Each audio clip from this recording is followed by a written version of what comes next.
Buongiorno in diretta dalla redazione di Focus TG, tanta cronaca anche oggi, purtroppo tanta cronaca nera. Andiamo a Bassano del Grappa, che una volta era una città tranquilla dove mancavano episodi di violenza, e questa notte un 70enne è stato picchiato e derubato da uno sconosciuto mentre era davanti a un tabaccaio, a un distributore automatico. Andiamo in diretta da Monica Smiderle con l'operatore Andrea Benetti. A te, Monica. Buongiorno a te direttore, buongiorno a tutti i nostri telespettatori. Ci troviamo in piazzale Generale Giardino, in pieno centro città. A due passi abbiamo le mura storiche di Bassano del Grappa e Viale dei Martiri.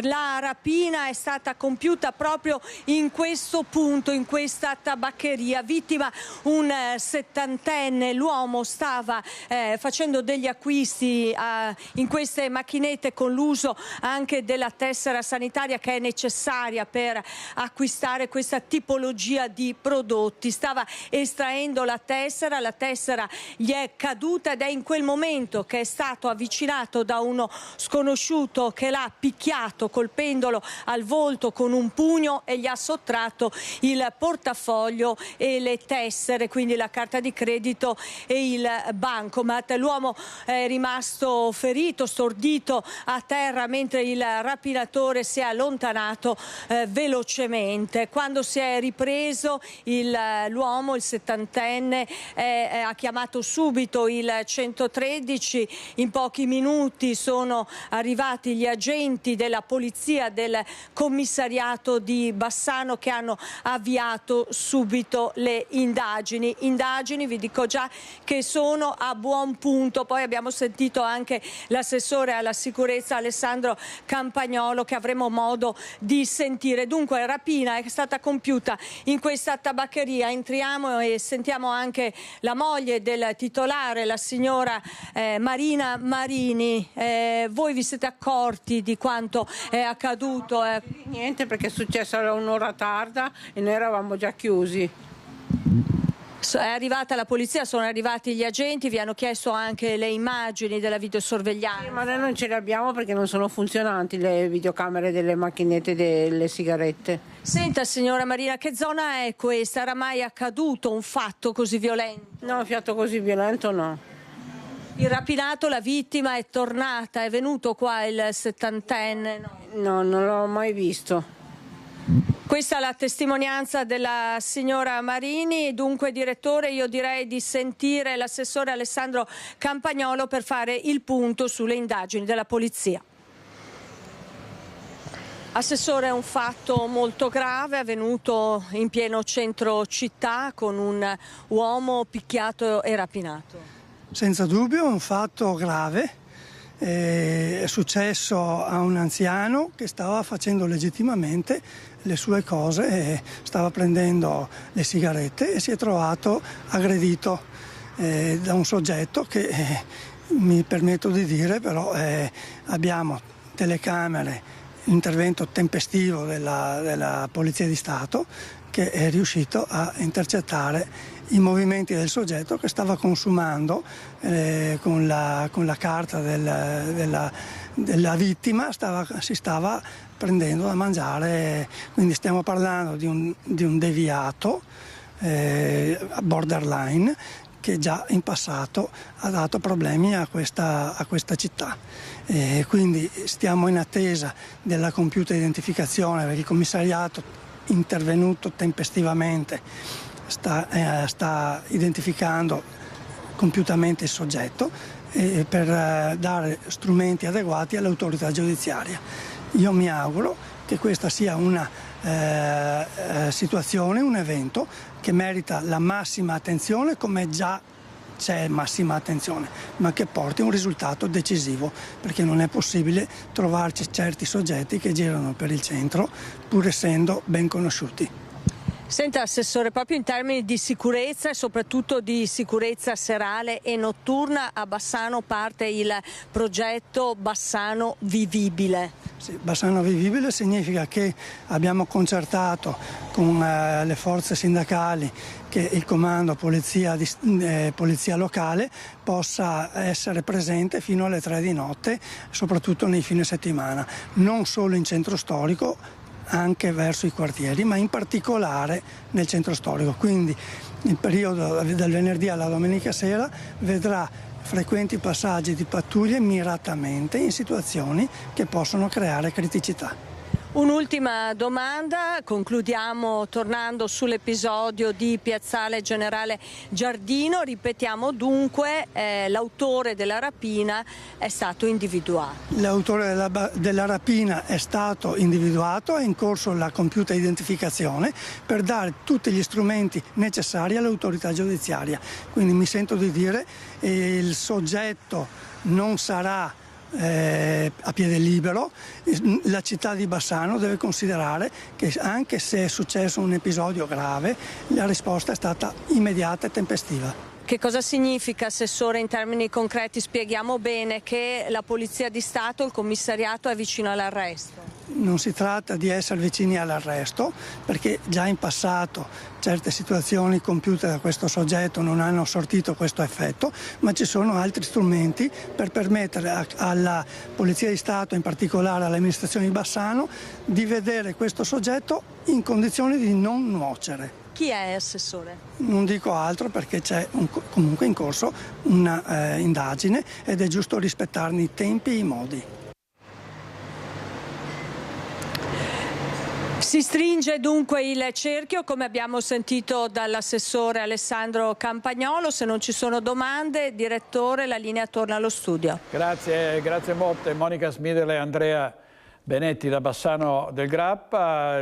È stato preso, come avete sentito in questo caso, il responsabile, invece è ancora in libertà l'uomo che a Conselve ieri ha aggredito il figlio di un edicolante che è stato ferito. Poteva andare anche peggio perché questo magrebino era armato di coltello e viene attivamente ricercato. Rivediamo cosa è accaduto. Ho visto nero, cioè non ho avuto... Ho pensato solo a difendermi e a difendere chi avevo attorno, insomma, cercare di fare meno danni possibile.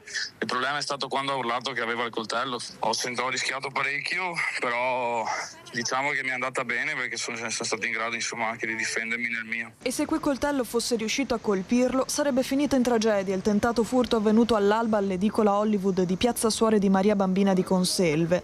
Tutto è iniziato alle 6 di mattina, quando il 23enne Antonio Tasso, figlio del proprietario 69enne Fiorenzo, si è precipitato sul posto dopo la segnalazione di un malvivente all'interno dell'esercizio. Ad entrare per primo proprio Antonio, che oltre ad aver trovato l'edicola sottosopra, inaspettatamente si è trovato faccia a faccia con il ladro. Mio figlio è entrato per primo di corsa, io ho sentito che c'era una colluttazione, sono entrato subito dopo e gli ho visti mio figlio come è entrato, l'altro l'ha aggredito col coltello in mano, perché non se l'aspettava, forse, non lo so. Finché dopo diceva lui, urlava ti uccido, ho un coltello, infatti io avevo visto che aveva il coltello in mano e ho preso paura, ho detto meglio lasciarlo andare. L'aggressore, dopo essere riuscito a divincolarsi e scappare, è però ritornato in edicola con in mano un masso pronto a colpire ancora. Dopo un minuto è tornato di nuovo con un masso, è corso contro mio figlio per spaccarglielo addosso e l'ha aggredito. Fortunatamente Antonio se l'è cavata con qualche contusione e un gran spavento. La mattina stessa è stato infatti dimesso dall'ospedale di Schiavonia. Le tracce di sangue rinvenute sul posto si presume siano infatti del malvivente, un volto conosciuto al signor Fiorenzo che gestisce l'edicola da 15 anni. Posso dire sì che è magrebino, marocchino l'aggressore. E è riuscito a vederlo in faccia? Sì, l'ho visto in faccia, sicuramente quando io ho cercato di staccarlo lui si è girato e l'ho anche riconosciuto. La caccia all'aggressore è ancora aperta. Chi ha assistito a quei momenti concitati spiega che il malvivente è riuscito a scappare rifugiandosi nel vicino Hotel Oasi, struttura dismessa dal 2017. Quando però le forze speciali dei carabinieri sono arrivate sul posto era già scappato con il bottino di poche centinaia di euro. Il servizio di Marta Zatta, e sentiamo anche altre voci, residenti che parlano di questo Hotel Oasi come di un covo di delinquenti. È covo di delinquenti, diciamo, l'Hotel Oasi, lo sappiamo, di persone senza fissa dimora, persone che sono ai margini, ecco, della giustizia. Prima di scappare e far perdere le sue tracce, si è infatti rifugiato all'Hotel Oasi, l'aggressore che questa mattina ha seminato il panico all'edicola Hollywood di Conselve. Dopo aver aggredito violentemente Antonio Tasso, figlio del proprietario dell'esercizio commerciale, il malvivente è corso a gambe levate verso l'hotel, dismesso dal 2017, covo di delinquenti, come raccontano i commercianti e residenti della zona. Dopo essere finito all'asta una prima volta, a giugno ci sarà una seconda battuta d'asta da parte di una società privata. Nel frattempo però i cittadini non si sentono al sicuro. Anno in anno peggiora sempre di più e ad oggi è un degrado sociale questa zona, cioè nel senso quella parte lì è sempre ovviamente incanalata da queste persone. Una cosa molto simile un paio di anni fa e poi per fortuna si è risolta, l'hanno portato via e l'hanno mandato proprio via dall'Italia. Siete preoccupati, immagino? Sicuramente sì, siamo qui tutto il giorno e spesso anche da soli e quindi sicuramente per noi è una cosa poco carina, ma anche per gli abitanti. È da un po' di tempo che la situazione è così. I carabinieri fanno quello che possono, ma le leggi sono queste. Devono... L'Oasi si sa che è un po' così, anche perché sta prendendo il sopravvento la situazione. Purtroppo. Troppa gente che non lavora e che fa tutti questi bivacchi, cioè è veramente non bello, non bello. Me lo dice a me quest'estate, abbiamo messo adesso le videocamere, quest'estate qui era un... basta che chiedete ai carabinieri cosa c'era qui. Speriamo in bene, però c'è troppa gente a casa da lavoro, troppa gente che bivacca, hanno tutto. Hanno tutto. Una brutta notizia un po' per tutto il paese che succedano queste cose ancora al giorno d'oggi e soprattutto che un ragazzo bravo e buono così venga aggredito mi dispiace veramente tanto. Di certo non se lo merita. No, non se lo merita. Penso che nessuno se lo meritasse. Una cosa così viene a lavorare e viene aggredito dentro al tuo posto di lavoro. Veramente brutto. Veniamo alle risse di cui diamo conto da tutte le province. E qui siamo in Friuli Venezia Giulia, a Sacile c'è stata addirittura una rissa alla festa dello sport con genitori che hanno minacciato giovani calciatori. È successo sugli spalti e in campo dopo la finale Under 15 tra Sacilese e Casarsa della Delizia. E a Treviso 4 giovani denunciati per una rissa in un bar, il bar Eden. Andiamo in diretta da Daniela Sizia e Alberto Pivetta, il nostro operatore. A te, Daniela. Buongiorno direttore, buongiorno telespettatori. Sì, una rissa avvenuta all'esterno del bar Eden a Borso del Grappa a fine marzo. 4 giovani sono stati denunciati, si sono iniziati a picchiare ma usando anche tavolini e sedie, quindi una rissa violenta. Uno di loro è rimasto ferito, poi c'è stata la denuncia della titolare, danni ingenti al locale. Sentiamo ora le parole del comandante della reparto operativo dei Carabinieri di Treviso, il tenente colonnello Stefano Mazzanti. Tutto scaturisce dalla denuncia presentata dalla titolare del bar che appunto lamentava che nel mese di marzo, verso la fine del mese di marzo, 4 soggetti si erano picchiati all'esterno del bar utilizzando tra l'altro anche gli arredi esterni e questo atto ha dato poi quindi avvio alle indagini. Siamo riusciti attraverso le immagini di videosorveglianza a identificare i 4 giovani, sono tutti ragazzi ragazzi tra i 25 e i 19 anni, residenti nel Vicentino, che sono stati denunciati per il reato di rissa aggravata da lesioni personali e per danneggiamento. Perché poi fra l'altro uno di questi giovani è rimasto ferito? Sì, uno di loro ha riportato delle ferite guaribili in 7 giorni e quindi da qui l'accusa di rissa aggravata. E sono ragazzi pregiudicati, conosciuti alle forze dell'ordine? No, la maggior parte di loro sono incensurati, uno solo ha dei piccoli precedenti ma niente di rilevante. Insomma, avevano alzato il gomito, questa è la motivazione? Probabilmente sì, probabilmente era questa la motivazione.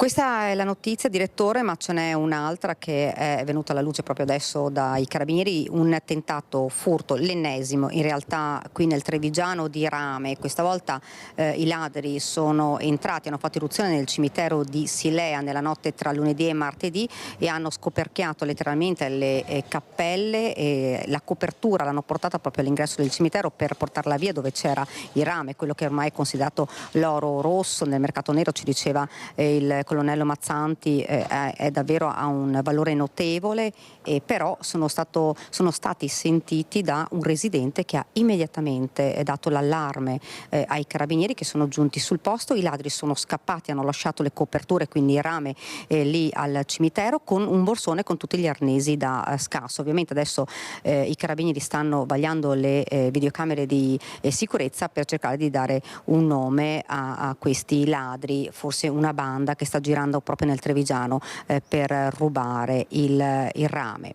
Questa è l'altra notizia, direttore, io ti restituisco la linea. Grazie molte, grazie a Daniela Sizzia, Alberto Pivetta per la parte tecnica. Vediamo dal Gazzettino se riusciamo a inquadrare questo titolo: una faida tra bande di tunisini a colpi di macete, ne abbiamo parlato ieri, 5 Sacca in carcere per tentato omicidio e lesioni, la famiglia contro i Mallat, si sentono i padroni della città. Don Causin commenta: è una zona di spacciatori, è una rissa che c'è stata, è scoppiata l'altra sera alle Zattere, proprio nel cuore di Venezia, a 2 passi dal ponte dell'Accademia, scontro in questo caso tra 2 famiglie.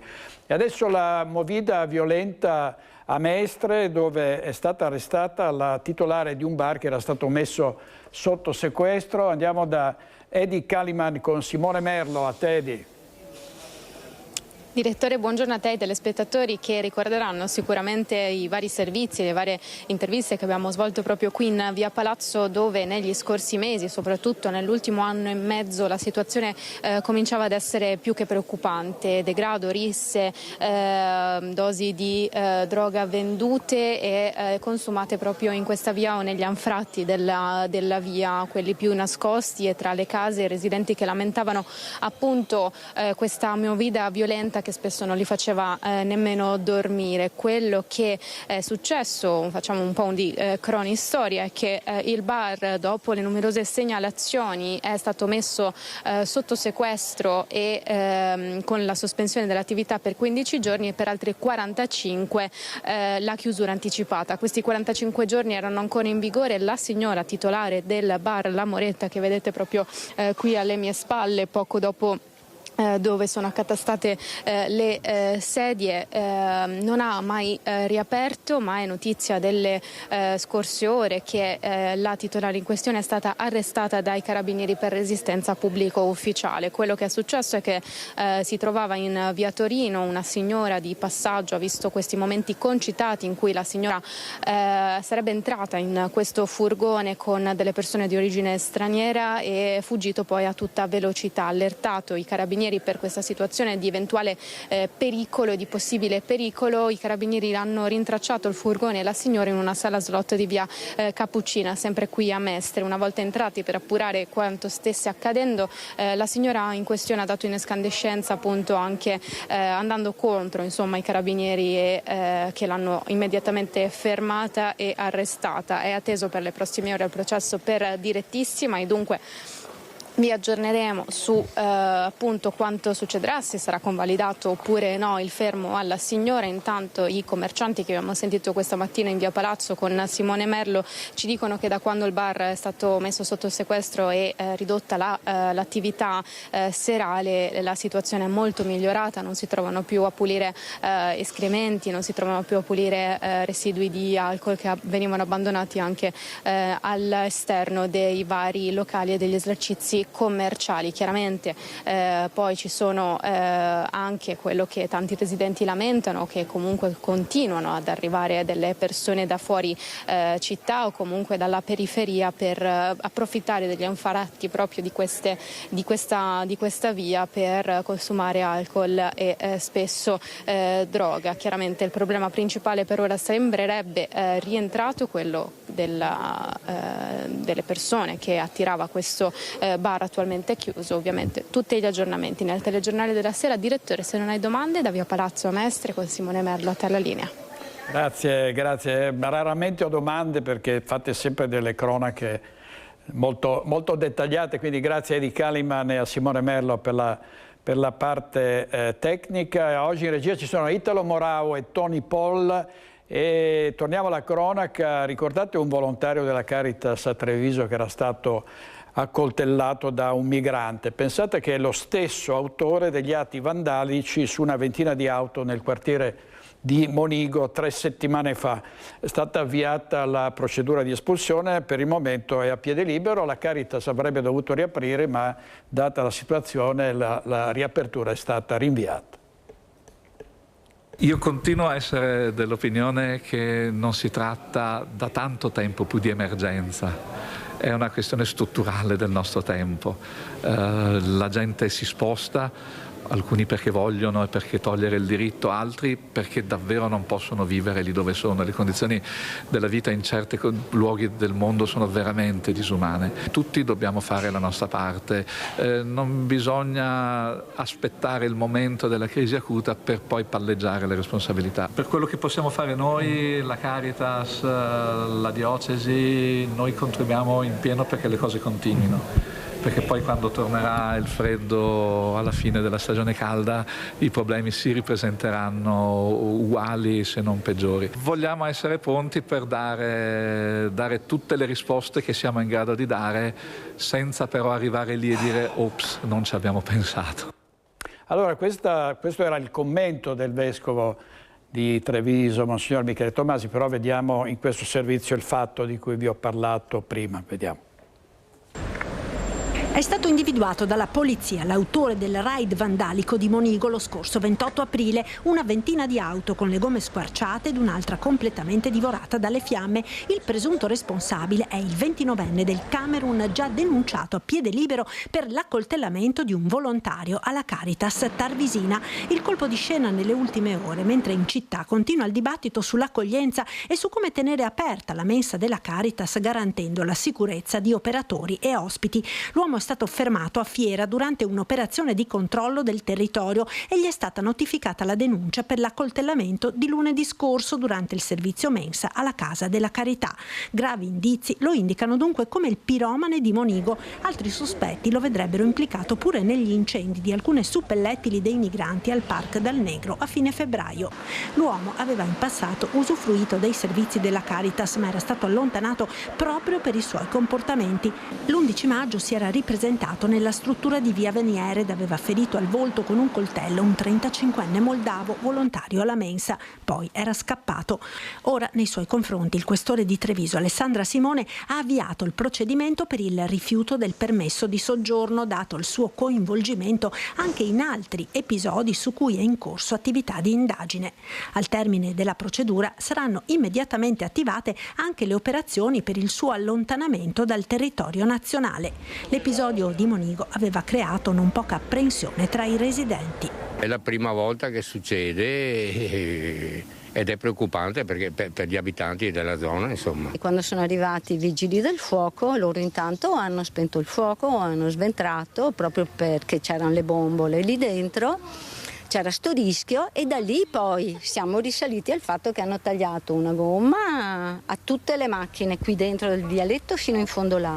Poi ci siamo accorti che hanno tagliato le gomme, una gomma alle macchine parcheggiate davanti. Il sindaco Conte sui social ha espresso soddisfazione per l'identificazione dell'uomo. Ora l'auspicio, scrive il Primo Cittadino, è che venga fatta giustizia. I nostri cittadini meritano di vivere serenamente senza dover fare i conti con persone che scelgono di delinquere e danneggiare beni pubblici e privati. Servizio di Marta Marangon, passiamo alla strage dei subacquei alle Maldive. Sono stati recuperati gli ultimi 2 corpi dei 5 italiani, sono quelli di Giorgia Sommacal e della ricercatrice Muriel Oddenino. E per questo andiamo in diretta a Padova da Valentina Visentini e da Cristian Roque Allende, perché è attesa a Padova la salma di Gianluca Benedetti, il sub padovano che purtroppo è perito nelle acque delle Maldive. Valentina, a te la linea. Sì, buongiorno direttore, ci vorrà ancora qualche giorno prima che la salma di Gianluca Benedetti possa ritornare qui a Padova, dove lo attende la mamma, perché ieri è arrivata all'aeroporto di Malpensa intorno alle 14, ma verrà effettuata l'autopsia a Gallarate nei prossimi giorni. È verosimile che la Procura di Roma, che stia indagando per omicidio colposo, possa delegare un'unica equipe, un unico team per effettuare l'autopsia su tutti e 5 i corpi dei sub rimasti vittima dell'immersione nelle acque delle Maldive lo scorso 14 maggio, in modo tale da avere un'unica visione e un'unica perizia per tutte e 5 le vittime, anche se potrebbero essere diverse le cause della morte, ma l'autopsia è fondamentale per capire cosa è accaduto nella profondità di oltre 60 metri nelle grotte maldiviane dove è avvenuta la tragedia. Fondamentale sarà anche l'analisi delle immagini della telecamera GoPro che ieri è stata recuperata insieme al corpo della professoressa genovese Monica Montefalcone. Dunque, prima che la salma di Gianluca Benedetti, l'istruttore sub e capobarca perito nella tragedia possa tornare a Padova, insomma ci vorrà ancora qualche giorno. Funerali che potrebbero essere celebrati nella parrocchia di Cristo Re qui in via Facciolati a Padova, quartiere dove risiede tuttora la mamma di Gianluca e parrocchia frequentata dal 44enne in gioventù, ma ovviamente saranno dettagli che si potranno conoscere solo dopo il nulla osta, la restituzione della salma alla famiglia. Nel frattempo, come dicevi direttore, questa mattina sono stati recuperati gli ultimi 2 corpi, sono quelli della 23enne Giorgia Sommacal, che è figlia della professoressa Montefalcone, e della ricercatrice Muriel Oddenino. Il servizio che ricostruisce l'ultima fase di questa difficile e complessa operazione di recupero, e la linea poi può tornare allo studio. Anche i corpi di Giorgia Sommacal, figlia della professoressa Monica Montefalcone e della ricercatrice Muriel Oddenino, sono stati recuperati questa mattina dal team di speleo sub finlandesi della Den Europe, che sta portando avanti le operazioni di recupero del gruppo di italiani morti durante l'immersione delle grotte dell'atollo Vavu alle Maldive. La conferma è arrivata dalla Farnesina. Entrambi i corpi sono stati sollevati con delle apposite barelle nella barca d'appoggio che poi li porterà a Malé, dove si trovano da ieri anche i corpi della professoressa Monica Montefalcone e del biologo Federico Gualtieri. La salma del quinto italiano, quella di Gianluca Benedetti, padovano, 44enne, istruttore di sub e capobarca, dopo l'arrivo a Malpensa è stata trasferita per eseguire l'autopsia. Gli esami sui corpi verranno tutti eseguiti in Italia perché la Procura di Roma indaga per omicidio colposo. Tutti e 4 gli ultimi corpi si trovavano in fondo ad un tunnel stretto nella seconda grotta, mentre quello del 44enne padovano è stato ritrovato il giorno dopo la tragedia nella prima grotta. È possibile che stesse cercando l'uscita, ma che sia rimasto ad aspettare il gruppo. Ieri è stata recuperata la telecamera GoPro della professoressa Montefalcone, che potrebbe restituire particolari importanti sui fatti. È possibile che il gruppo sia stato disorientato dalle correnti o che abbia subito il cosiddetto effetto Venturi, ovvero sia stato risucchiato verso le parti più strette dei tunnel delle grotte senza via di scampo. Grazie a Valentina Visentin. Vediamo adesso a Padova in tribunale l'interrogatorio davanti al giudice di Francesco Saviane, che è l'ex professore di religione accusato di abusi su 7 minorenni. Lui è molto fiducioso di poter spiegare, è molto affranto per quello che si dice di lui e che si denuncia contro di lui. Si è dichiarato estraneo ai fatti, ha negato la sussistenza dei fatti. Ha risposto a tutte le domande del giudice, si è detto innocente, pronto a chiarire ogni fatto che gli viene contestato. Francesco Saviane, 37enne, trevigiano, ex professore di religione dell'Istituto Barbarigo di Padova, accusato di abusi sessuali nei confronti di 7 minorenni, davanti al giudice ha scelto di parlare. Ha parlato, ha raccontato qual è la sua versione dei fatti e abbiamo cercato di spiegare ogni circostanza e adesso vediamo, il giudice ne deve prendere atto. Lui ha cominciato a cercare di spiegare che cosa gli sia stato contestato, cerca di spiegare come sono andati realmente i fatti e adesso è un primo contatto con l'autorità giudiziaria e adesso vedremo come si svilupperanno le indagini e la difesa. Sono da poco passate le 11 quando l'auto di Saviane esce dalla parrocchia di San Lorenzo ad Albignasego. Si è recato da solo in tribunale per l'interrogatorio di garanzia durato poco più di mezz'ora. Mi è caduto il mondo addosso, ha detto al suo avvocato Ernesto De Toni, che lo descrive in difficoltà e provato al termine dell'udienza di convalida della misura cautelare. Lui rimane agli arresti domiciliari perché noi non abbiamo chiesto alcuna sostituzione né revoca della misura. Sulle modalità di attuazione della misura adesso vediamo. Al momento l'ex professore di religione resta ai domiciliari nella canonica della parrocchia di San Lorenzo ad Albignasego, una decisione che ha suscitato molte polemiche tra i cittadini. La stessa diocesi ha preso le distanze da questa scelta, ma presto il 37enne potrebbe essere trasferito in un altro domicilio. Abbiamo soltanto fatto presente che abbiamo la disponibilità di altri luoghi. E in una nota l'Istituto Barbarigo precisa che Saviane non era più insegnante in questo istituto dal 2023. Francesco Saviane non era più insegnante di religione dell'Istituto Barbarigo di Padova già dal 1° settembre del 2023. Così si legge nella nota stampa redatta dalla dirigente scolastica Maria Pia Vallo e da Giovanni Ponchio, presidente della Fondazione Girolamo Bortignon, che gestisce alcune scuole paritarie della provincia di Padova in merito alla vicenda che vede coinvolto Francesco Saviane, che per alcuni anni ha rivestito il ruolo di docente di religione all'Istituto Barbarigo. Per quanto di propria competenza, la scuola si è attivata con tempestività, si legge sempre nella nota, responsabilità e senso istituzionale, ponendo al centro la tutela degli studenti e delle studentesse e il rispetto della comunità scolastica.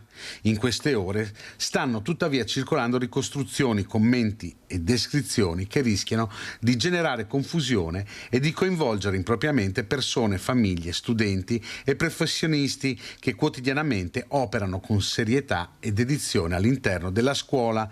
Si legge ancora. Una vicenda dolorosa, quella dell'ex insegnante di religione, emersa dopo le denunce di 7 tra ragazzi e ragazze minorenni che lamentavano comportamenti inappropriati e abusi del 37enne ex seminarista. I vertici dello storico istituto superiore padovano, sempre nella nota, sottolineano di essere a disposizione delle autorità competenti per ogni chiarimento. E non c'è pace per la parrocchia di San Lorenzo di Albignasego, divisa la comunità, preoccupati i genitori della scuola dell'infanzia che hanno scritto una lettera al vescovo Claudio Cipolla. Il prete lo conosco, è una persona di bene, una persona buona, rispetta tutti, quello che vedo, saluta tutta gente, visita anche le persone disabili. L'altro non lo conosco, ma Quelle che hai sentito, che lui aiutava queste persone perché lui è solo, non ha nessuno. Sono come San Lorenzo sulla graticola, pronuncia questa unica frase per raccontare il suo stato d'animo davanti ai cronisti il parroco di San Lorenzo di Albignasego. Nella canonica, ora agli arresti domiciliari, vive Francesco Saviane, 37 anni, accusato di molestie su 7 minorenni. Divisa la comunità con persone che sostengono il parroco e altre molto preoccupate per la presenza di Francesco Saviane in luoghi frequentati da minori come la scuola dell'infanzia. La notizia è sicuramente drammatica e ovviamente ora si dovranno accertare tutte le accuse che sono state rivolte e in questo senso quindi è anche una sorta di ci vuole una sorta di precauzione da parte di tutti noi. D'altronde questi fatti è chiaro che colpiscono la comunità nel profondo, quando coinvolge i minori a maggior ragione diventa un tema particolarmente sensibile che scuote la comunità. I genitori della scuola dell'infanzia, preoccupati, hanno scritto una lettera indirizzata al vescovo di Padova, Monsignor Claudio Cipolla, al vice sindaco reggente di Albignasego, Gregory Bottin, alla parrocchia stessa e attendono risposte e rassicurazioni. Chiamato in causa il comune di Albignasego, che domenica prossima andrà a elezioni, affida un comunicato alcune precisazioni, confermando che nei giorni di chiusura delle scuole per seggi elettorali, il 25 e 26 maggio, il centro ricreativo organizzato in collaborazione con la parrocchia per bambini e ragazzi è confermato e affidato come da programma alla cooperativa Jonathan. A urne chiuse, la nuova amministrazione assumerà, se necessario, le iniziative per dimostrare la vicinanza alle famiglie della comunità. La politica segue da vicino e da lontano il dramma dei lavoratori dell'Electrolux, 1700 licenziamenti che sono stati annunciati dalla multinazionale, le proteste davanti agli stabilimenti di Porcia e Susegana e anche l'intervento del Presidente della Regione del Veneto Alberto Stefani che dice hanno avuto 130 milioni in aiuti questi industriali e queste loro decisioni sono inaccettabili. Vediamo il servizio. Noi non vogliamo essere neanche uno in meno di quello che siamo, vogliamo mantenere il posto per tutti e avere un futuro per tutti. Abbiamo la fortuna di avere anche molti giovani in fabbrica con noi, questi devono vedere lontano, devono avere la sicurezza di un posto di lavoro. Quindi intanto noi vi ringraziamo, vi terremo informati su quello che succederà, stateci vicino e sosteneteci. I lavoratori hanno atteso con pazienza la fine del vertice fra i 28 sindaci del comprensorio uniti per discutere della difficile situazione scoppiata dopo la decisione di Electrolux di arrivare a pesanti tagli ai dipendenti per lo stabilimento di Susegana, oltre a quello pordenonese di Porcia. Un taglio così netto di produzione e di dipendenti vuol dire che Electrolux non ha più intenzione di rimanere in Italia, investire in Italia e produrre elettrodomestici in Italia.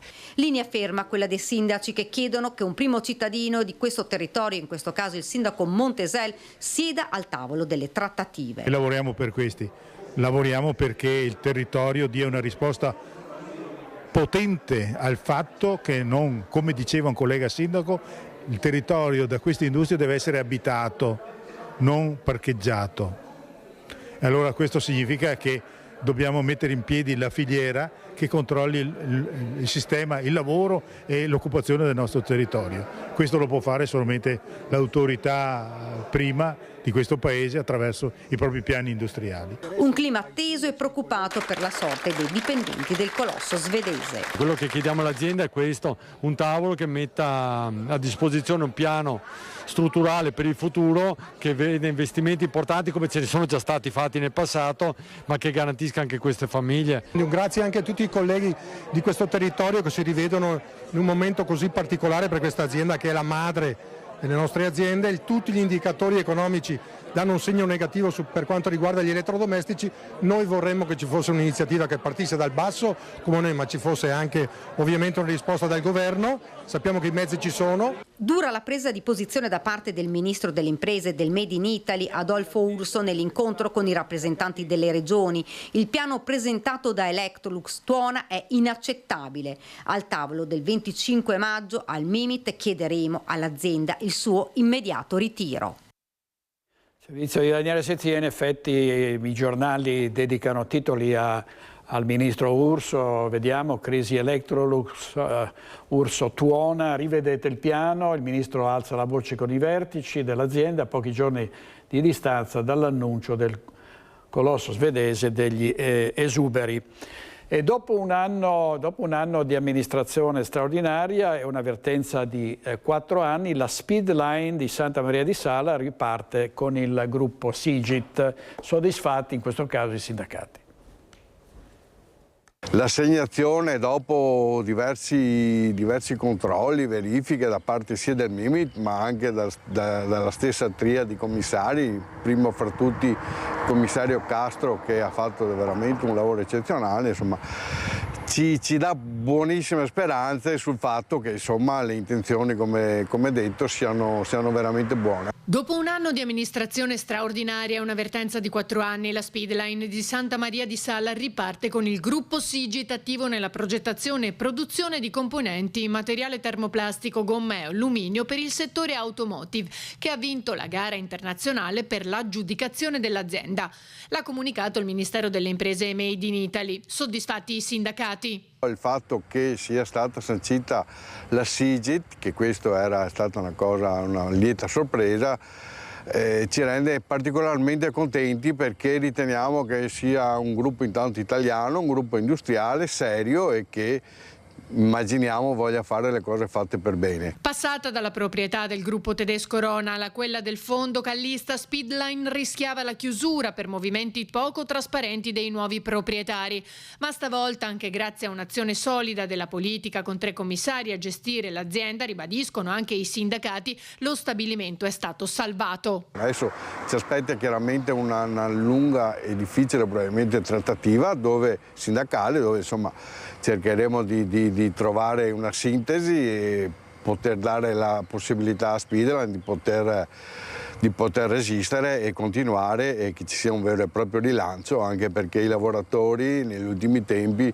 sono sempre più stremati soprattutto anche a livello economico, perché qui ormai 3-4 giorni al mese lavorare, insomma 3-4 giorni al mese è veramente una cosa difficile sotto l'aspetto economico, pertanto insomma ci si aspetta che ci sia sto rilancio nel più breve tempo possibile. Difficile la situazione per le aziende anche per via di quanto sta accadendo in Medio Oriente con il blocco dello Stretto di Hormuz. E quindi le petroliere ferme, aumenti dei prezzi dei carburanti, insomma siamo veramente nelle mani di alcuni folli che stanno tenendo il mondo col fiato sospeso, perché si prevede potrebbe scoppiare un altro attacco degli Stati Uniti all'Iran e appunto tornando alle aziende stanno ancora incrociando le braccia i dipendenti della cartiera Sappi di Carmignano di Brenta. 36esimo giorno di sciopero per i lavoratori e le lavoratrici della cartiera Sappi di Carmignano di Brenta, che continuano imperterriti a incrociare le braccia per avanzare precise richieste all'azienda e capire cosa devono aspettarsi nel prossimo futuro. C'è molta preoccupazione, come ci spiega Roberto Pianca di L Cobas. Purtroppo le nostre istanze non sono ancora state prese in considerazione dall'azienda. Abbiamo richiesto un incontro in comune, ma dall'incontro in comune non è nato nessun accenno di una soluzione positiva per tutto quello che i lavoratori stanno chiedendo. Anzi, ci sono state conferme che la situazione non è ancora stabilizzata e probabilmente per tutto il 2027 ci saranno ancora delle fermate, anche se minori rispetto al passato. Chi sta scioperando non vuole mettere i bastoni tra le ruote all'azienda, precisa Pianca, ma gli interessati non intendono mollare fino a che non avranno risposte certe, nonostante alcune azioni di ostruzionismo poste in essere negli ultimi tempi, ci spiega. Ci sono stati dei tentativi da parte dell'azienda e da parte di altre organizzazioni sindacali di porre un freno a quella che è l'azione degli scioperanti, indicendo un referendum a cui hanno anche partecipato persone che non sono trattate dai temi oggetti del referendum, e questo naturalmente ha creato negli scioperanti un certo malessere. Noi continueremo a scioperare, andare avanti per la nostra strada e pur cercando di dare all'azienda tutte le offerte di trattativa che possono essere considerate accettabili da parte degli scioperanti. Questa è la cronaca sindacale, adesso torniamo alla sicurezza perché è in corso a Vicenza un vertice del Comitato Sicurezza alla presenza del Ministro degli Interni Matteo Piantedosi. I colleghi sono in attesa della conferenza stampa, sentiamo intanto Daniele Garbin con Simone Squarcina, nostro operatore. A te Daniele. Sì, buongiorno direttore, buongiorno ai telespettatori. Confermo, siamo proprio qui in attesa a Palazzo Nievo, siamo al piano terra. Al piano superiore c'è proprio il ministro Piantedosi che sta presiedendo il tavolo del tavolo ordine e sicurezza convocato dal prefetto Filippo Romano. Un tavolo importante perché verranno portate le istanze del territorio, soprattutto per quanto riguarda la carenza di organico un po' generalizzato. Ricordiamo Bassano, Schio, ma anche la stessa questura di Vicenza, fronteggiare insomma un periodo difficile. Ricordiamo poi i dati della festa della polizia poco tempo fa, il questore parlava di una leggera riduzione di reati, ma sono soprattutto i furti in abitazione e le rapine in villa a destare l'allarme sociale. Questa è in realtà poi soprattutto la maggiore richiesta che viene dal territorio. Ieri c'è stato anche un incontro con i sindaci, ricordiamo che sono 77 i territori comunali che hanno firmato un protocollo per estendere la videosorveglianza che si integra con quella della forza dell'ordine in questura e quella locale. Anche questo è un elemento che nel frattempo, in attesa che venga rinforzato l'organico, è parte integrante delle richieste al Ministro. Allora, in attesa che arrivi, sentite il servizio in cui raccontiamo quali sono state le richieste di alcuni sindaci proprio in preparazione a questo incontro. Col nuovo decreto sicurezza sicuramente qualche passettino in avanti è stato fatto. Servono più poteri ai sindaci, e, come ormai ribadito più volte in più sedi, per intervenire direttamente ognuno nel proprio territorio. Chiediamo al Ministro che nei limiti del possibile aumenti il numero degli agenti di pubblica sicurezza in giro per il territorio, anche nei piccoli centri. Maggiori pene per chi appunto continua a introdursi nelle proprietà altrui, perché appunto è questo quello che ci chiedono i cittadini, ci vogliono pene più severe e ci vogliono più controlli. È fondamentale avere il personale è quello che fa la differenza, il numero degli agenti e il numero delle strutture che possono garantire un lavoro immediato ed efficiente è fondamentale, per cui al Ministro chiederemo questo sostanzialmente, insomma quello di essere presenti nel territorio e di permettere ai nostri agenti di svolgere il servizio in maniera efficiente e in maniera immediata soprattutto. Ecco, allora in questo momento siamo ancora in attesa, come dicevamo, non vediamo ancora cenni, però forse adesso qualcosa si muove, vediamo che si stanno spostando un po' le forze dell'ordine. Ricordiamo che è una giornata intensa, quella che oggi il Ministro ha sul territorio, nel pomeriggio sarà poi a Mestre. Direttore, per il momento restiamo in attesa, chiedo la linea, se dovesse uscire il Ministro è atteso a breve. Intanto restituisco la linea allo studio. Perfetto, grazie molte Daniele. Appunto nel momento in cui dovesse iniziare la conferenza stampa potreste sentire l'inquilino del Viminale, richiedici senz'altro la linea. E sempre sulla sicurezza a Treviso, la zona rossa, un altro fine settimana di controlli in città, 2 gli allontanamenti. Intanto il Comune ha approvato l'implementazione della videosorveglianza, verranno installate 22 nuove telecamere con un investimento di 260.000 euro. Vediamo. 37enne nigeriano con precedenti per reati contro la persona se l'è presa con i controllori della MOM dopo essere stato sorpreso a bordo del bus con il biglietto non timbrato. Portato in questura dalla polizia, è stato allontanato dalla zona rossa, così come un senegalese di 24 anni trovato in possesso di alcune dosi di hashish, sempre in Lungosile Mattei. In attesa di sapere se la prefettura deciderà per l'eventuale rinnovo dopo il 7 giugno della zona rossa a Treviso, sono proseguiti anche nell'ultimo fine settimana i controlli straordinari straordinari disposti dal questore. 600 le persone, 200 delle quali minorenni, identificate tra sabato e domenica nel centro di Treviso da Polizia di Stato, Carabinieri, Guardia di Finanza e Polizia locale. Intanto, sul fronte della sicurezza, la Giunta Comunale ha approvato il nuovo piano di implementazione del sistema di videosorveglianza con un investimento di 260.000 euro. Parliamo di 22 nuove telecamere che verranno installate laddove i cittadini ci hanno segnalato le maggiori criticità e dopo esserci confrontati ovviamente con le forze dell'ordine. Tra le zone interessate dal potenziamento figurano Viale Nino Bixio, Via Cairoli, Via Pisa, Viale della Repubblica, Via San Pelaio, Via Castellana e Santa Bonavecchia. Previsti inoltre interventi nelle zone delle scuole Coletti, Mantegna e Serena e poi lungo Terraglio, Noalese ed il centro città tra Via Roma e Corso del Popolo. Servizio di Marta Marangoni, vediamo la prima pagina del giornale di Vicenza, anni di violenze, minacce ed estorsioni nei confronti della madre, arrestato il figlio 27enne, successo a Castignero, Nanto, notizia arrivata poco fa.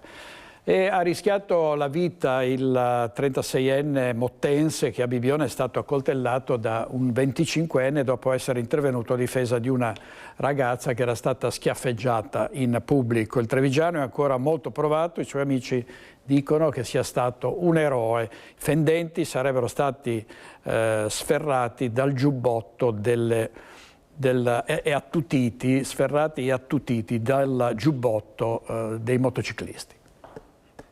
Purtroppo è molto provato dall'accaduto, oltre che fisicamente dai fendenti, anche psicologicamente. Lui anche in questa circostanza si è dimostrato un ragazzo di grande cuore, un vero e proprio eroe. Non ha dubbi sulla natura di quel gesto Eric Anzanello, amico del 36enne di Motta di Livenza che a Bibbione non ha esitato nemmeno un secondo a prendere le difese di una ragazza in difficoltà, schiaffeggiata in strada dal compagno, un 25enne residente nel Vicentino. Siamo in via Puccini, il 36enne mottense sta cenando con alcuni amici, tutti reduci da un motoraduno nella vicina Lignano. Nessuno si volta dall'altra parte, il gruppo raggiunge la coppia, ma il 25enne anziché calmarsi diventa una furia e colpisce in particolare il trevigiano. 5 fendenti non indifferenti, so che è stato colpito anche alla testa, su una mano, quindi una colluttazione rapida ma feroce, chiamiamola così. L'aggressore scappa per presentarsi dai carabinieri il giorno dopo, mentre il 36enne resta ferito, insanguinato in strada. A fare la differenza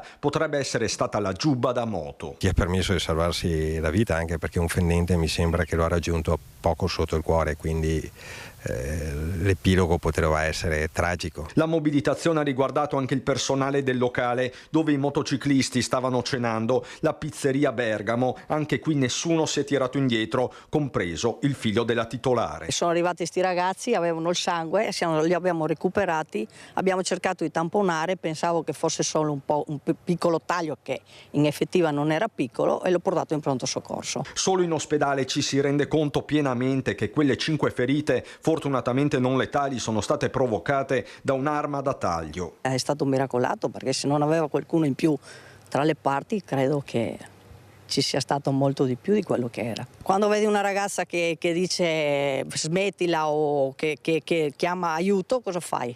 Guardi? A questo punto Anzanello, consigliere comunale a Mansuè, chiede per l'amico un riconoscimento pubblico. Un premio che sarebbe meritatissimo per il suo coraggio, perché ha messo a repentaglio la sua vita per salvare la vita di questa ragazza, o perlomeno il pericolo di vita. La rapina al cimitero di Chiarano, dove è stata aggredita da uno sconosciuto una signora 87enne, parla il figlio della vittima. Da figlio mi dà fastidio, perché sapere che una persona ha messo le mani addosso a tua mamma di quell'età e tutto il resto, insomma un atto del genere è una cosa fastidiosa.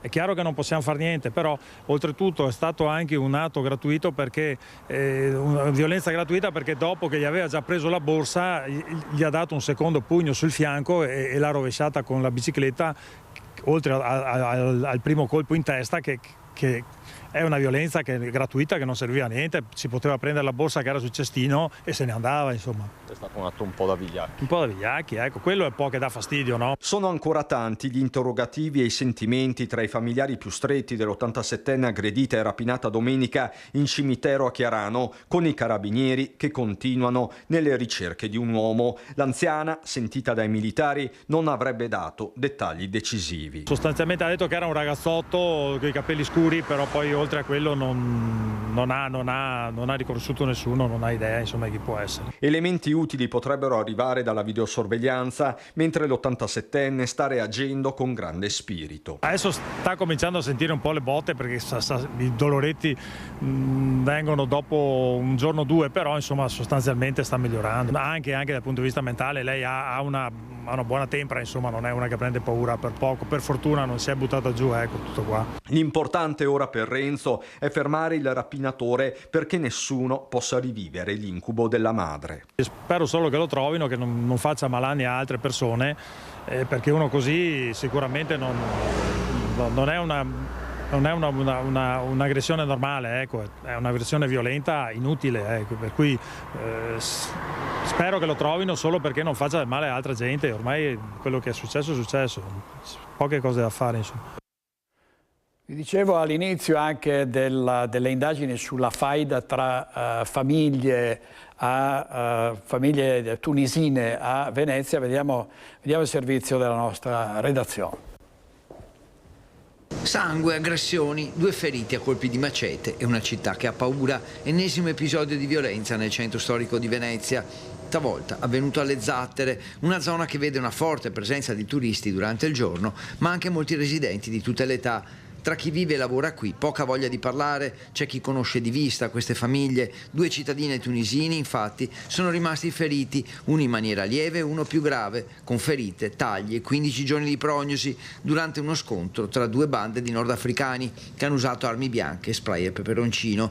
E non sarebbe il primo caso che coinvolge i tunisini, appartenenti a 2 distinte famiglie, come rileva la polizia, che sta indagando sull'episodio, una sorta di faida che rischia di innescare una violenza sempre più forte. Preoccupazione se n'è certamente, perché questi ultimi episodi sono veramente gravi noi abbiamo il polso della situazione perché Venezia è una città che vive intorno alle comunità di vicinato, per cui tra di noi ci parliamo e sappiamo cosa succede, se ci sono movimenti strani, quindi siamo preoccupati. I 2 feriti si sono presentati al commissariato denunciando di essere stati aggrediti dai rivali a colpi di arma da taglio, senza però fornire particolari sulle cause dello scontro. I 2 erano appena usciti dall'ospedale dove erano stati medicati e secondo la questura la tensione tra le 2 famiglie è da inquadrare nel controllo in città di traffici illeciti, una situazione che i residenti chiedono di affrontare con la repressione, con iniziative sociali e sfruttando la forza della comunità che vuole reagire. Farci coraggio e nutrire il senso di appartenenza. In questo senso fondamentale, importante, sarebbe la figura del vigile di quartiere. Noi sappiamo dove nascondono la droga, sappiamo dove si incontrano, lo sappiamo, avremmo bisogno di dirlo a qualcuno, di qualcuno che ci ascolti. Capiamo che la polizia è oberata da tanto lavoro, ecco che la figura di un vigile di quartiere, come uno di noi, uno della comunità, potrebbe fare la differenza. Servizio di Federico Fusetti, un altro incidente che riporta l'Arena di Verona in prima pagina, un tragico scontro tra auto e moto, è successo a Caprino nel Veronese. Un motociclista di 23 anni è morto il giorno del suo compleanno. L'impatto non ha lasciato scampo a Elia Sarzi Braga, che è stato soccorso dagli operatori del SUAM 118, ma inutilmente. Vedete, questa è la scena del terribile scontro.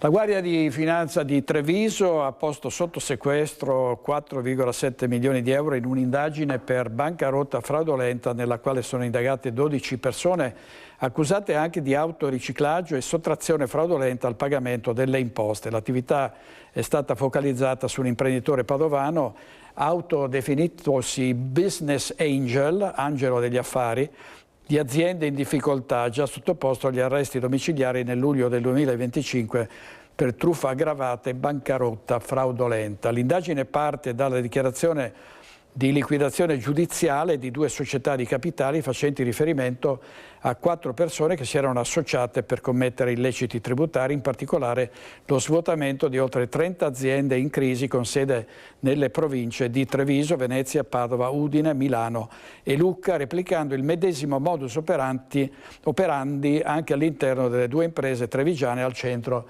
dell'inchiesta. In particolare gli indagati, dopo aver rilevato una società per azioni, hanno distratto liquidità per circa 817.000 euro, business angel per le loro tasche, diciamo, no? Si presentano e sembrano persone per bene, si offrono di salvare un'azienda che è sull'orlo del collasso e poi invece la svuotano e la distruggono definitivamente. La politica, l'annuncio shock ieri sera in diretta a Ring su Antenna 3, Alberto Villanova, ex capogruppo del Carroccio in Regione, lascia la Lega. Dopo le vicissitudini degli ultimi mesi ha detto: non ho rinnovato la tessera, nessun trasferimento ad altri partiti, dice al momento Villanova. Non spetta più a me difendere Salvini perché ho deciso di non rinnovare la mia tessera con la Lega, quindi non sono più un iscritto della Lega. Fermila, cioè aspetti, lei non è più un leghista? Grande. Non sono più tesserato con la Lega, non ho rinnovato la tessera. Eccolo. E che tessera fa? Nessuna. Per il momento non ho intenzione di fare nessuna tessera. La mia decisione è una decisione che prendo dopo mesi di riflessione, non è un cambio di casacca, non è un trasferimento come vedo che sta succedendo verso altri partiti, è semplicemente la decisione di allontanarmi da quello oggi Laura Ravetto ha lasciato la Lega, ho vissuto negli ultimi mesi. Sì, per andare con Futuro Nazionale, ho capito, quindi non va con Futuro Nazionale, non va con Forza Italia, no. Cosa dico? No, nessun trasferimento, La decisione di non rinnovare la tessera per una serie di vicissitudini che ho vissuto in questi ultimi mesi e che mi hanno visto allontanare dal partito in cui ho militato, in cui ho creduto per tanti anni e penso di aver lavorato anche abbastanza, insomma, per questo. Il suo messaggio è all'ex governatore o alla nuova dirigenza della Lega anche locale, o è 50-50? Il mio messaggio è un messaggio a chi ha in mano la Lega adesso, a chi guida la regione adesso, per quello che può contare. Insomma, io penso di averne vissute veramente tante negli ultimi anni e di aver portato il mio contributo anche per far eleggere il nuovo governatore a novembre. Ho avuto un tipo di trattamento che secondo me non è stato corretto, e siccome io credo che in questo mondo, nonostante la politica, ci sia bisogno di avere anche una certa dignità, c'è vita oltre la politica, quindi possiamo tranquillamente fare a meno di una tessera, continuare magari a lavorare per il territorio, ma senza avere questa tessera in tasca. Quindi non spetta sicuramente a me difendere Salvini stasera, né tantomeno difendere il governatore Stefani. Però se posso fermo lì, allora togliete la scritta Lega dal sottopancia di Alberto Villanova, giusto? Questo è un fatto, storico, direi. Allora, avete visto l'amarezza di Alberto Villanova e l'annuncio a Ring ieri sera con la conduzione di Ferdinando Avarino. Allora dobbiamo andare in pubblicità, state con noi perché poi avremo il candidato sindaco di Venezia del centro-sinistra, Andrea Martella, tra poco.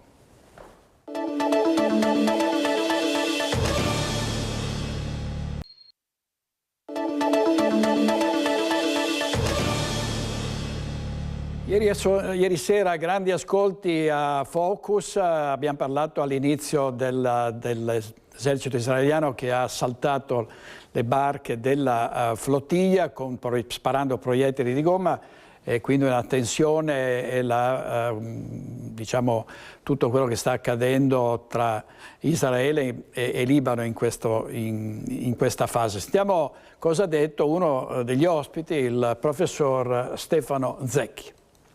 bisognerebbe capire una volta per tutte se si vuole che Israele rimanga oppure venga annientata, perché noi oggi ci accorgiamo di questo fatto, di queste situazioni, di queste realtà così complesse, perché Israele reagisce, Israele sta reagendo a delle minacce. L'8 ottobre, il 7 ottobre non ce lo siamo inventati noi, e Hamas ha avuto la Palestina ha avuto molti finanziamenti dalla comunità internazionale, spesi come? E questo è il punto, sono stati spesi non per aiutare la popolazione, ma per creare delle strutture militari, città sotterranee. Abbiamo visto, quello che abbiamo visto mostrano una realtà terrificante. Ecco, e dall'altra parte, cioè la parte opposta, gli Hezbollah è lo stesso, e l'Iran, se io sono stato a Teheran qualche anno fa, c'è un'importante manifestazione sul libro, avevano tradotto un mio libro in farsi, c'è da aver paura in tutte le strade, dentro agli hotel c'è sempre una grande insegna: Israele deve essere distrutta. Ecco, Israele deve essere distrutta, perché questa in fondo è la domanda che ci dobbiamo fare, e da questa domanda poi si può a cascata capire se ha senso o non ha senso gesti come questi della flottiglia, oppure sono soltanto situazioni così estemporanee, fatte con senso di provocazione. Allora, questo era il professor Stefano Zecchi ieri sera a Focus. Torniamo a Treviso, perché sabato 20 giugno tornerà il Gay Pride per le strade cittadine, partenza alle 15:30 da Via Roma, e le associazioni chiedono alle istituzioni di patrocinare la manifestazione. Torna a distanza di 10 anni dal primo il Gay Pride a Treviso. Si celebrerà sabato 20 giugno, un momento collettivo dedicato a ribadire diritti, dignità e lotta contro ogni discriminazione, nonostante la Costituzione e varie carte europee sanciscano i principi di uguaglianza.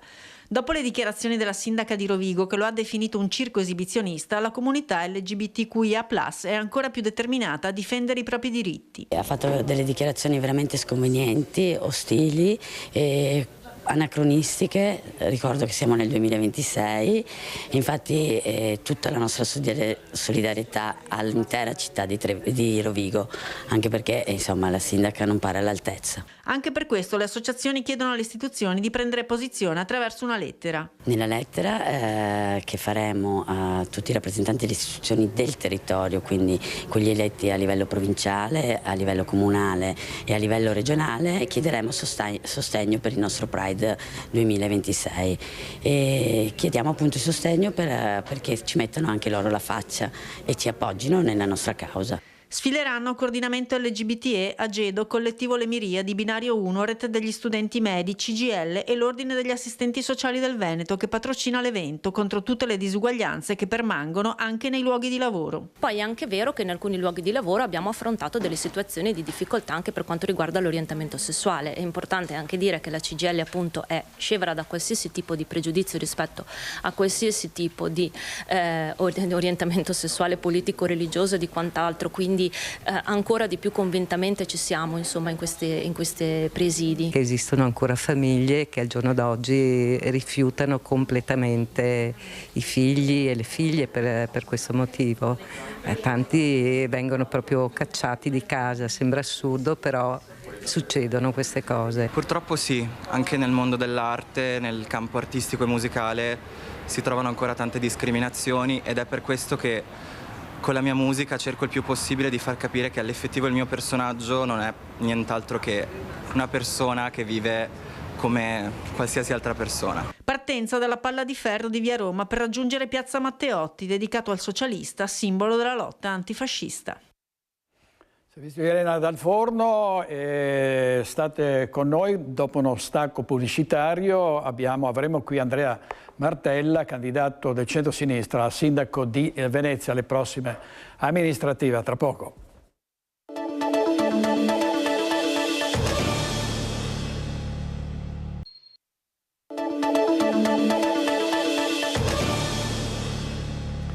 Di nuovo in diretta con Focus TG, vi dicevo, abbiamo ospite il senatore Andrea Martella, che è il candidato del centro-sinistra alle ormai imminenti elezioni di Venezia. Buongiorno senatore. Buongiorno direttore, buongiorno a tutti i vostri telespettatori. Grazie, bentornato. Ormai siamo al countdown finale, no? Vediamo francamente sui social, sulle testate una folta presenza di persone là dove lei va, così non solo ad ascoltare ma anche a dire quello che sarà il futuro di Venezia. Sì, stiamo avendo una risposta davvero sorprendente e positiva. Stiamo incontrando tante persone, anche nei luoghi più abbandonati e lontani del Comune di Venezia, sia in iniziative politiche molto partecipate. Quello che ho notato è che c'è una grande voglia di cambiare, unita ad una richiesta di credibilità per i programmi futuri di Venezia, cosa che credo si possa interpretare come l'inizio di una nuova stagione alla quale noi stiamo lavorando da tempo. Senta, si parla anche di cultura e ovviamente non si può non parlare di quanto è accaduto e sta accadendo attorno alla Biennale. Sembra che ci sarà poi un incontro tra il ministro Giuli e il presidente della Biennale Buttafuoco dopo lo scontro sul padiglione della Russia.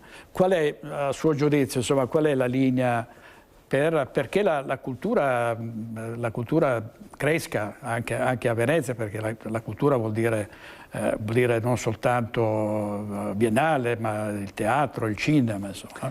Ma il dato di fatto è che sulla cultura si è consumato uno scontro all'interno del centrodestra tra Roma e Venezia, e lo si è visto sulle vicende della Fenice, lo si è visto anche sulla Biennale. Poi che oggi Giuli venga a fare pace con Buttafuoco mi pare abbastanza inutile, forse fa parte di un rito se sarà così, ma si è vista una grande distanza e diciamo uno scontro che è avvenuto su Venezia, e Venezia questo non se lo può permettere, anzi non lo deve permettere, deve essere ad un livello alto come merita, può essere una capitale della cultura.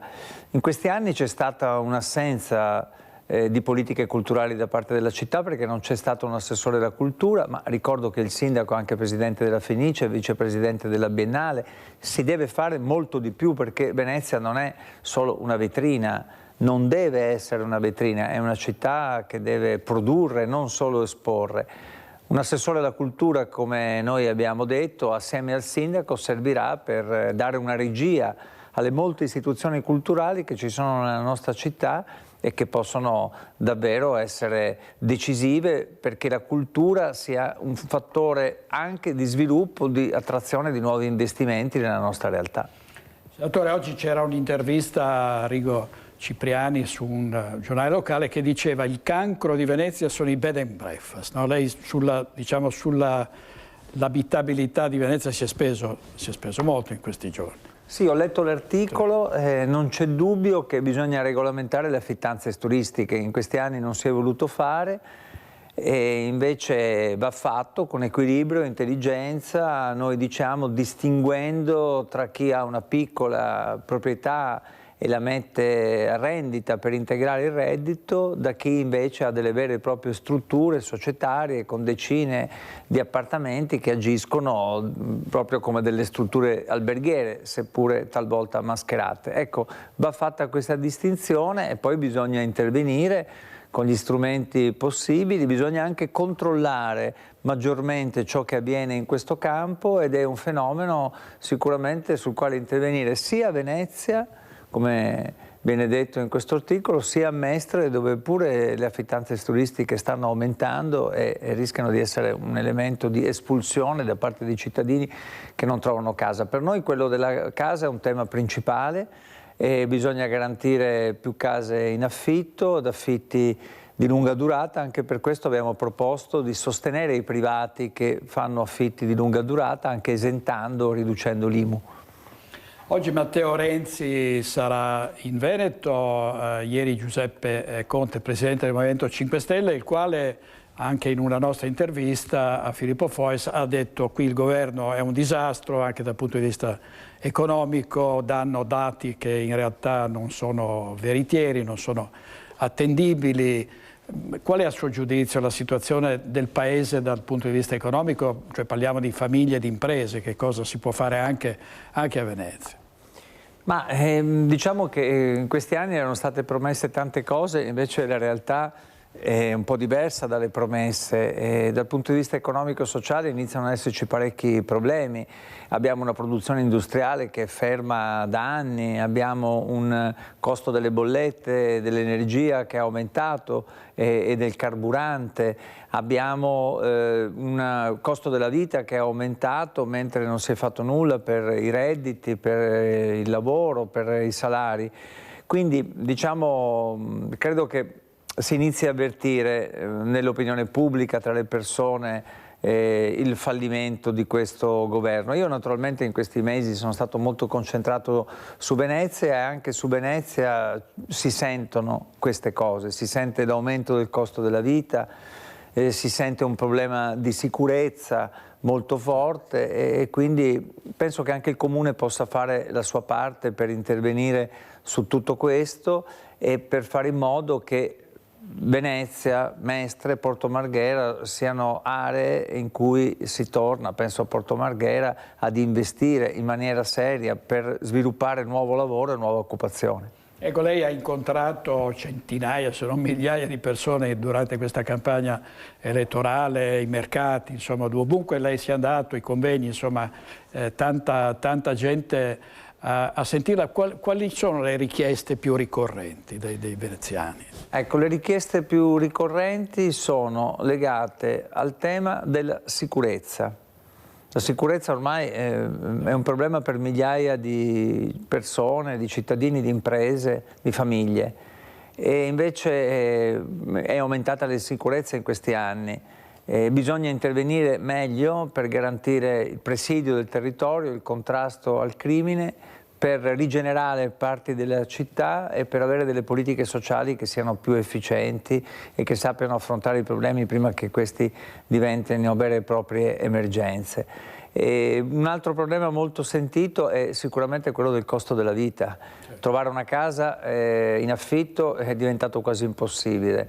Fare la spesa anche molto difficile, incontro persone che vengono al mercato di Marghera perché al mercato di Marghera, non so, i prodotti ortofrutticoli costano meno che da altre parti e ne abbiamo parlato nel corso di questi giorni. Un altro problema enorme è quello, come dicevamo prima, della casa, perché ci sono tanti lavoratori, famiglie, studenti che non trovano una casa e sono costretti ad andarsene dalla città, mentre Venezia, Mestre e tutta la terraferma devono rimanere una comunità viva, popolata di residenti, con funzioni, con servizi ed è questo l'impegno che io mi sto prendendo con la nostra città.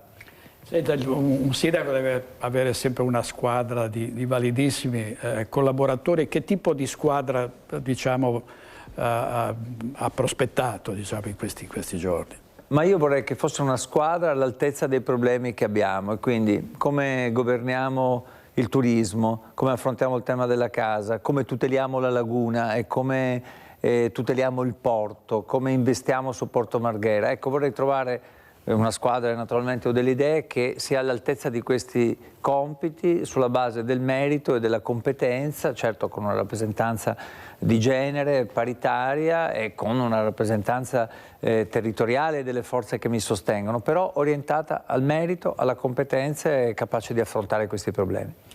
Ultimissima cosa, dovesse risultare eletto Andrea Martella, da quale problema dei tanti di Venezia partirebbe? No? Quali ritiene siano le priorità, insomma? Beh, chiederei innanzitutto al governo di incontrarci per iniziare a discutere dello statuto speciale per Venezia, che darebbe potestà, autonomia e legislativa a Venezia per affrontare i problemi straordinari che deve affrontare. Poi da subito attiverei il piano per la casa, chiedendo all'Ater, alla Regione, alla Cassa Depositi e Prestiti e Invitalia di sbloccare una situazione con nuovi investimenti per ristrutturare 2500 case sfitte e chiuse oggi nel comune di Venezia, e penso che questa sarebbe una risposta molto importante da dare. E poi partirei ancora dal tema della sicurezza, investendo sulla sicurezza in tutte le municipalità per dare risposte concrete da subito. Non c'è una ricetta miracolistica. A Venezia è giunto il momento di cambiare, è giunto il momento di affrontare di petto grandi questioni che fino a qui non sono state affrontate, e io intendo farlo con coraggio, con visione, e sapendo che non abbiamo tanto tempo, e sapendo che non possiamo gestire l'esistente, ma dobbiamo scegliere con coraggio. Grazie senatore, grazie. Grazie a voi. Grazie, ovviamente noi seguiremo in diretta tutto quello che accadrà durante e dopo, cioè dopo il voto ovviamente. Vediamo il Teatro Stabile del Veneto che fa un bilancio dell'attività. Quando si parla di cultura si parla anche di integrazione, la cultura aiuta l'integrazione, è innegabile. Altra cosa è chi rifiuta di integrarsi, credo questo sia un altro aspetto su cui bisognerebbe fare anche attenzione, forse su questo dobbiamo interrogarci. D'altra parte le istituzioni hanno il compito di utilizzare tutti gli strumenti possibili per garantire appunto una migliore integrazione possibile. Il pensiero va ai fatti di Modena, quello del presidente Stefani durante la conferenza di presentazione del rapporto di fine stagione del Teatro Stabile Veneto, momento in cui, nonostante i dati più che positivi, la priorità per poter competere nella contemporaneità è l'internazionalizzazione, che va di pari passo con l'accesso alla cultura e all'integrazione. E noi vogliamo incrementare anche le risorse in questo senso, però dobbiamo puntare su alcune linee guida fondamentali: l'attenzione ai giovani, l'attenzione all'inclusione, l'attenzione alla formazione, anche sviluppando nuove tecnologie, e l'internazionalizzazione. Vogliamo che la cultura del nostro territorio possa essere anche oggetto di internazionalizzazione. Così tu porti gli attori, tu porti le tue idee, tu porti il mondo da cui provieni in giro per il mondo. Noi siamo gli emigranti del bello. Un teatro che chiude la stagione 25-26 con numeri record, oltre 200.000 presenze, 6.350 abbonamenti, più 56% in 3 anni, 300 scritturati tra artisti e tecnici, e che sempre più vuole aprirsi ai giovani, e per farlo, secondo il presidente, serve una rottura. Bisogna cambiare il linguaggio. Non è immaginabile che noi non abbiamo mai fatto, noi dico il mondo del teatro complessivamente, non ha mai fatto una riflessione su questo. Sto esortando chi fa la produzione del nostro teatro a frequentare tutti. Primo, devi essere curioso, secondo, devi essere libero di mente, terzo, devi avere la voglia di dire delle cose a chi viene dentro una sala di teatro. Finalmente il Presidente Beltotto ha sciolto le riserve e ha deciso di restare, ed è un bene che sia andata così. Vediamo un eccezionale sito culturale sta emergendo dagli scavi di Veneto Strade a Ponso, dove si sta costruendo la nuova strada regionale 10. Si tratta di un antichissimo santuario che risalirebbe ad almeno 2000 anni fa. Pietre che parlano in Veneto è un ritrovamento eccezionale quello emerso nel territorio comunale di Ponso durante i lavori di scavo per la realizzazione del primo lotto funzionale della nuova strada regionale 10 nel tratto da Borgo Veneto a Carceri. Sono finora una dozzina i cippi ritrovati già nelle preliminari operazioni di bonifica bellica e durante successivi scavi all'interno di questo sito archeologico di enorme rilevanza. Nei cippi sono state trovate numerose iscrizioni in lingua venetica e anche in misura minore latina che risalgono a oltre 2000 anni fa, probabilmente al V-IV secolo a.C., accanto a un lastricato che sarebbe stato realizzato successivamente durante il I secolo d.C. Un'area di interesse culturale e religiosa, un tempio periptero circondato da colonne, un antichissimo santuario sepolto sotto i detriti trasportati durante una potente alluvione del vicino fiume Adige. Il luogo avrebbe mantenuto la sua funzione religiosa anche in epoca romana.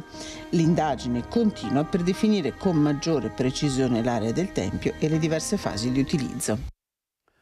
Il servizio di Chiara Gaiani, gli ospiti di questa sera a Focus saranno Nicola Talmi, Sonia Brescacin, Fabio Bui, Monica Coin, Paolo Galeano, Eva Martinez e Stefano Trubian.